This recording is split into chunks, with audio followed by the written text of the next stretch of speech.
and the show I'm sure you've all been waiting for. The ultimate payoff with our cheap Jeep and our alloy Jeep. Now, both these Jeeps were built with very different plans of attack.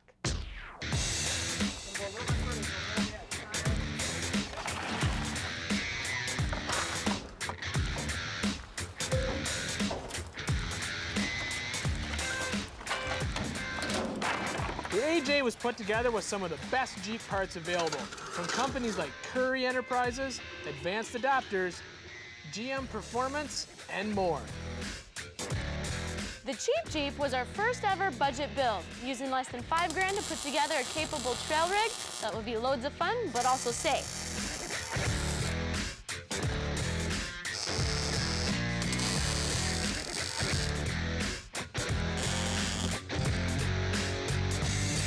You've already seen us take out a couple of vehicles and thrash them on some trails. But this time we decided to go wheeling and have a good time and teach you some tips and tricks on how to actually four-wheel. Now, I know a lot of you guys are serious pros when it comes to trail running, and some of you are new to the sport of off-roading, and I'm sure we'll have tips for all you guys. And it all starts with what you take to the trailhead. Now, what you load in your truck all depends upon how serious of a trip you're going to be taking. If you're just going for the day or a few hours, you can probably get away with a tow strap, a good high-lift jack, an accessory kit to go with it with gloves, chains, hooks, a basic tool kit, a flashlight, and of course, a spare tire. When you're on the trail, you should keep safety in mind as well. You should carry a good supply of water, a fire extinguisher, a first aid kit, and if you wheel in an open-top rig, get yourself a helmet. Since these trucks are dedicated trail rigs, we decided to add some creature comforts as well, like this Lowrance Global Map 480C GPS.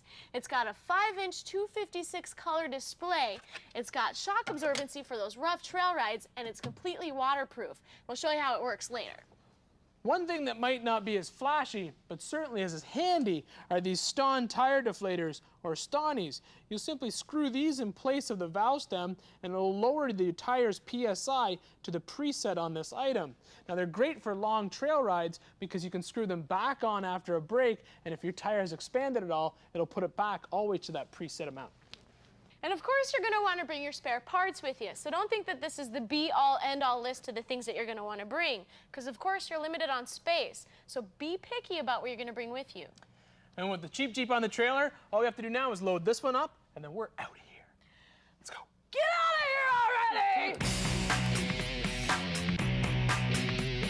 Can you tell Jesse's a tad bit excited to go play? Well, yeah, it's been 7 months since we started working on these Jeeps. So who wouldn't be pumped at the chance to ring them out?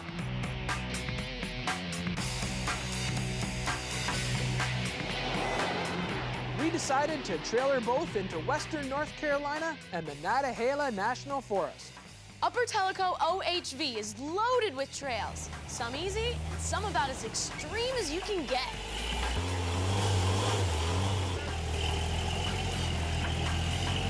We reached the trailhead knowing this wouldn't be the CJ's first rodeo.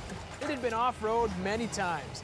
AJ, on the other hand, hadn't been driven around the parking lot yet, let alone on the trail. Hey, Rob, how you doing? Good, how you doing? I'm doing all right. Nice to see Hi. you. Nice to see you again. How you doing? Rob Ellis will be our trail guide, along with Rob Stapleton and Troy Slaughter.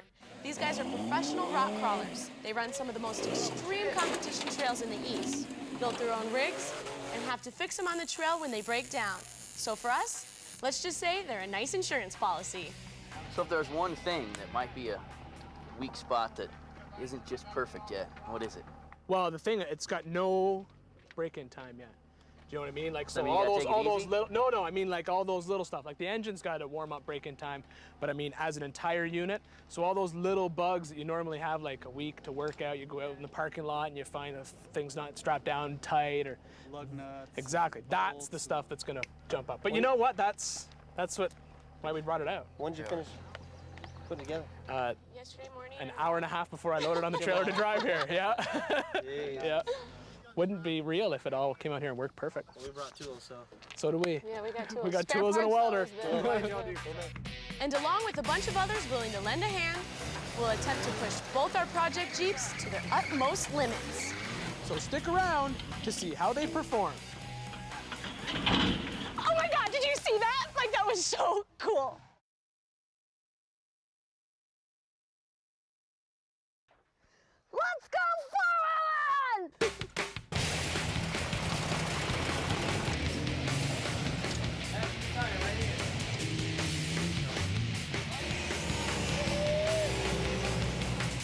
Welcome back to Xtreme as we head 8 miles into the Nantahala Forest to Upper Tellico's OHV area. This is our first crack at seeing how our ultimate Jeep AJ will do on the trail. We've bolted on the best aftermarket parts available. Curry axles, Skyjacker suspension, Pro Comp wheels and tires, and an Aqualoo aluminum tub on an advanced Frameworks frame. The 82 CJ is our cheap Jeep. A $5,000 budget allowed us to beef up the suspension, lock the diffs, and add other inexpensive goodies for better ground clearance and more flex. See, the CJ's lucky. It's already been on the trail a couple times. This thing's never left the hoist until today. You know what it could be? Hold on, we gotta go bigger. After a few minor delays to fix a loose shock mount, transmission cooler leak, and adjust the shift linkage, here we go. AJ was back on the trail, but not for long. Watch carefully as sparks come flying off the alternator, which eventually throws the serpentine belt from the pulley. Hold on, guys. Lost the belt. This is obviously a major malfunction that will take some troubleshooting. So a few of the guys stayed back with me, while Jesse and the rest of the crew headed up to the first obstacle.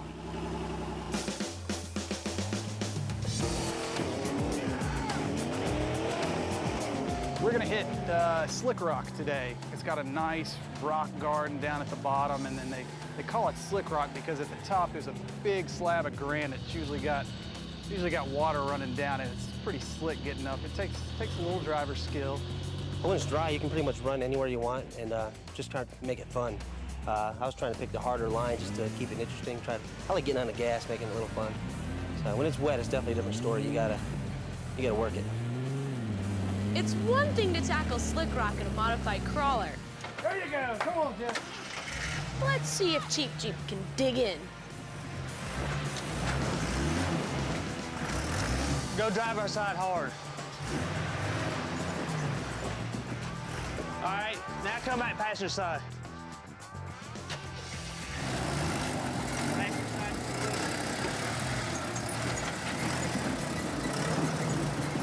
Back up just a hair.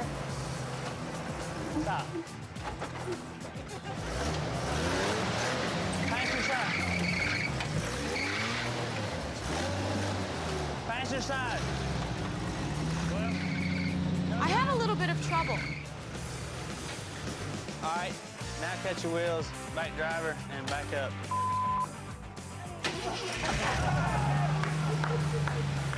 Stay passenger, passenger, passenger. Go passenger. But once Patrick got me on a good line, I finally made it. Not without a little ribbing from the guys. We noticed the engine kept dying. Is that a fuel-related problem, or is that because you don't know how to work a clutch? Well, Rob, good thing I like you. After a little side trip down the squeeze in Ellis's buggy, it was back for a descent of Slick Rock. Ain't nothing to it. Now where?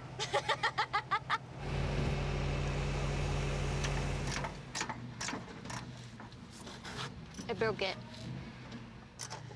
First, the clutch linkage. Then the separator beat off the wheel. So it's a good time for a commercial break, because when we come back, day 2 of our Tellico Trail adventure. Time to fix what we broke, and a chance to see a repaired AJ in action. It's awesome. And you thought I was gonna...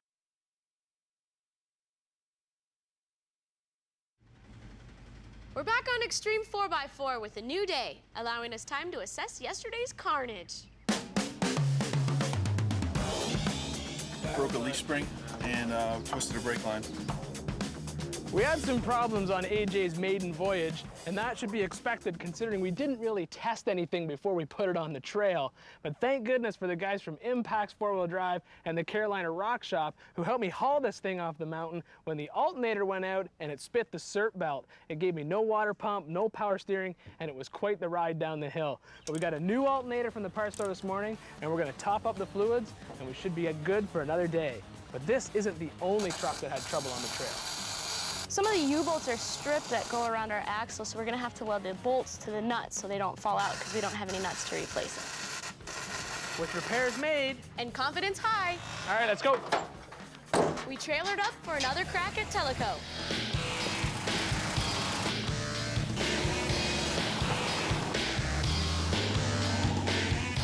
Just a few minutes up the trail, I knew this was gonna be AJ's day. With no cert belt to drive the water pump yesterday, the only noticeable issue was a little valve tick. Certainly not enough to hold this monster back. The Skyjacker suspension not only allowed the AJ increased ground clearance to fit the 37-inch Pro Comp Xtreme tires, it also allowed the Jeep's axles more articulation thanks to the rock-ready double flex Heim joints on each end of the links. Lower 2 is the name of the trail, but everyone knows it as the Rock Garden. This is probably the hardest trail out here, just because you have kind of a combination of all the loose rocks down there and then the big rocks. I mean, this rock that we're sitting on right here actually used to sit sideways across the trail right here. For you guys at home, on the difficulty level, what do you think this is, the Rock Garden? They rate them here from 1 to 5, and this is definitely a 5. A 5. Hard right, there you go. Next way. Okay.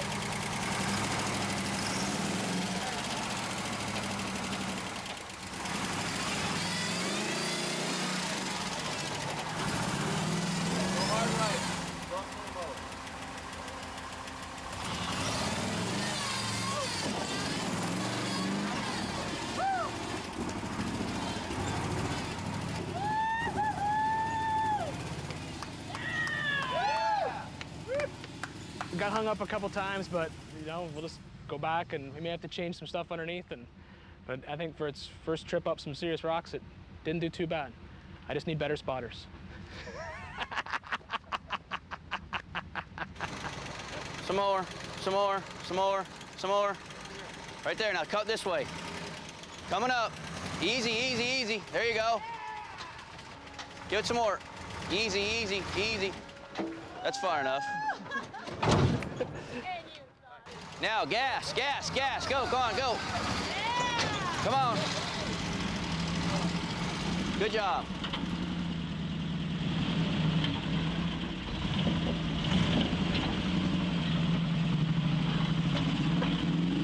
I was a little nervous because I knew it wasn't, like you could just tell, they said you're in the wrong spot.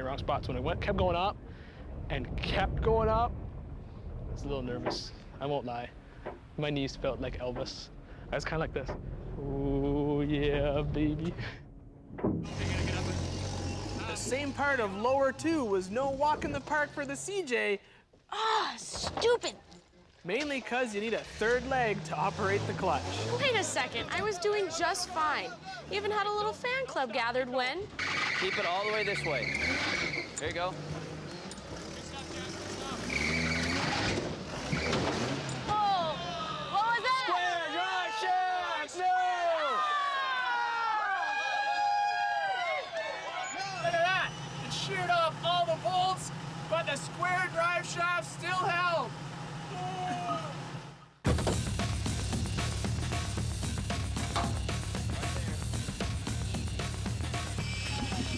Yep, you should be proud of those drive shafts. The reality is, I'm proud of both these Jeeps. AJ, for as little a time we had to build this rig, and the CJ, falling just 75 yards short from the top. The spring over lift rocked. The Edelbrock Xtreme travel shocks performed well under all sorts of terrain. And those revolver shackles, amazing. I think the next swap is an automatic transmission from a junkyard for 25 bucks, because it's cheap. On the Jeep.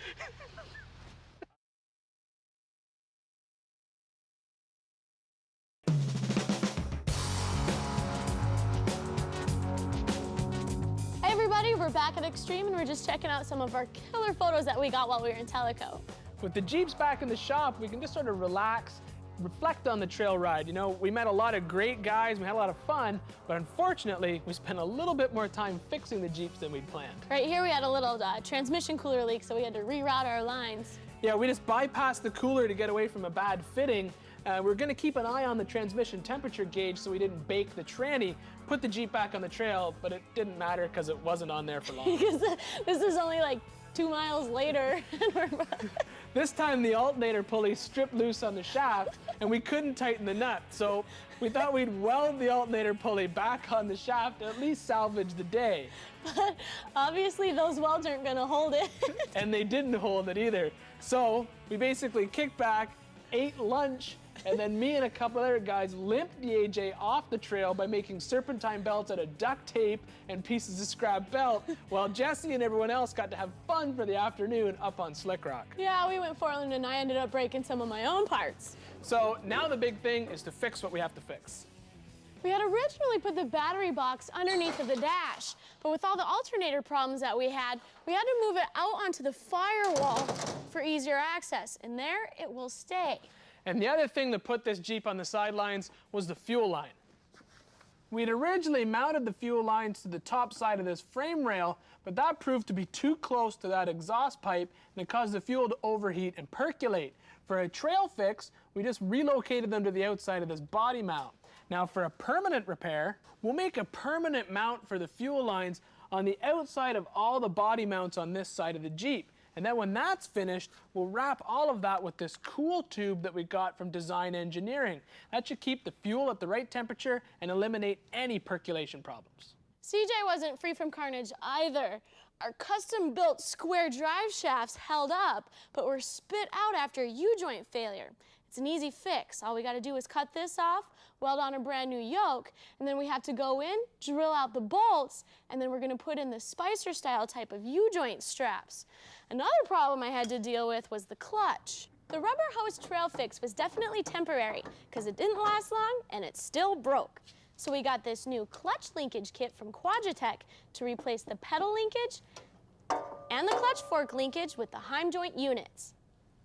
We're also going to drill a hole through this bracket, knock off the bushing supports, and put a threaded rod in so it all moves as one solid piece, eliminating the rubber and plastic parts that broke.